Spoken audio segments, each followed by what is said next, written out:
अस्सलाम। अच्छा, जो स्टूडेंट्स अभी तैयारी कर रहे हैं 2021 के पेपर देने के लिए, मुझे उम्मीद है कि आप लोगों ने ट्रांसपेरेंसी इंटरनेशनल की जो रिपोर्ट आई है करप्शन परसेप्शन इंडेक्स की, वो रिपोर्ट देख ली होगी। ये बेसिकली ट्रांसपेरेंसी इंटरनेशनल, आपको पता ही है, एनजीओ है, जर्मन बेस्ड, 1993 में बनी। और बेसिक इसका जो पर्पज़ है वो ये है कि सारी दुनिया से जो करप्शन है इसको ख़त्म किया जा सके। अब ये मुख्तलिफ रिपोर्ट्स शाया करती है। दो रिपोर्टें इसकी ज़्यादा मशहूर हैं। एक करप्शन परसेप्शन इंडेक्स, ये 1995 से चल रही है, और दूसरी रिपोर्ट इसकी है ग्लोबल करप्शन बैरोमीटर। अब ये जो पाकिस्तान है, इसकी पोजीशन 2020 का जब उन्होंने एनालिसिस किया तो ये 4 दर्जे तनज़ुली हुई, डिक्रीज़ हुई। हमने बुरा परफॉर्म किया। 180 मुल्कों की ये ओवरऑल बनाई है इन्होंने लिस्ट। अब उसमें टॉप पे वो मुल्क हैं जो सबसे ज़्यादा ईमानदार हैं उनकी नज़र में, जहाँ पे परसेप्शन ये है कि यहाँ पे करप्शन नहीं है, करप्शन फ्री कंट्रीज़ हैं, वो सबसे ऊपर है। और वो फिर डेनमार्क, फिनलैंड, इस तरह की कंट्रीज़ हैं उसके बीच में आ जाते हैं। स्विट्ज़रलैंड है टॉप कंट्रीज़ में, सिंगापुर है, उसमें न्यूजीलैंड है। और जो सबसे बॉटम पे कंट्रीज़ हैं वो हैं जहाँ पे सबसे ज़्यादा परसेप्शन है लोगों की करप्शन के हवाले से।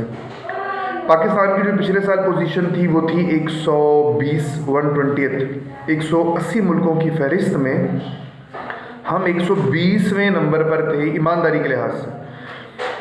यानी कि 119 मुल्क हमसे ऊपर थे जिनके बारे में परसेप्शन ये है कि वो ईमानदार है। हम ईमानदारों की रेस में 120वें नंबर पे थे।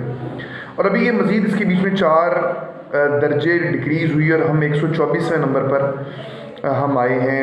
अगरचे कि ट्रांसपेरेंसी इंटरनेशनल के ऊपर मुख्तलिफ तरह के इसकी लिमिटेशंस हैं, इस पर क्रिटिसिज्म किया जाता है, जिनमें 2 क्रिटिसिज्म बहुत अहम है।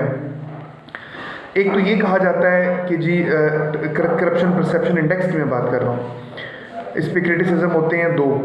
एक क्रिटिसिज्म इस पर ये होता है कि जी ये it is not the corruption that is measured by in this report, बल्कि ये करप्शन की परसेप्शन है कि लोगों की परसेप्शन क्या है उस मुल्क के हवाले से। एक तो ये इस पे एतराज़ किया जाता है कि ये परसेप्शन है जिसकी बुनियाद पर आप रेट कर देते हैं मुल्कों को, एक्चुअल करप्शन की बुनियाद पर रेट नहीं करते। और दूसरे नंबर पर इसके ऊपर एतराज़ ये किया जाता है कि इसमें जो करप्शन है उसकी डेफिनेशन में सिर्फ जो पब्लिक फंक्शनरीज़ हैं उनकी करप्शन शामिल है, जो प्राइवेट लोग हैं उनकी करप्शन इसके बीच में शामिल नहीं है। लेकिन स्टिल ये एक बहुत अहम टूल समझा जाता है पूरी दुनिया में किसी भी मुल्क के इमेज को गेज करने के लिए। और आप ये बात समझ लीजिए कि देखिए, करप्शन परसेप्शन इंडेक्स के ऊपर जबकि मुल्क नीचे की तरफ जा रहा है तो अब उसका इमेज, इसका मतलब है कि पूरी दुनिया में टार्निश हो रहा है। अब पूरी दुनिया ने जब उसको डील करना है, वहाँ पे इन्वेस्टमेंट आनी है, उसको बैंकों ने कर्जे देने हैं, बाकी मामला चलने हैं, तो वो इस रिपोर्ट की बड़ी एक अहमियत इस लिहाज से बन जाती है। तो करंट अफेयर ऐसे में जहाँ भी आप कोट कर सकें इस चीज़ को ज़रूर कोट कीजिएगा।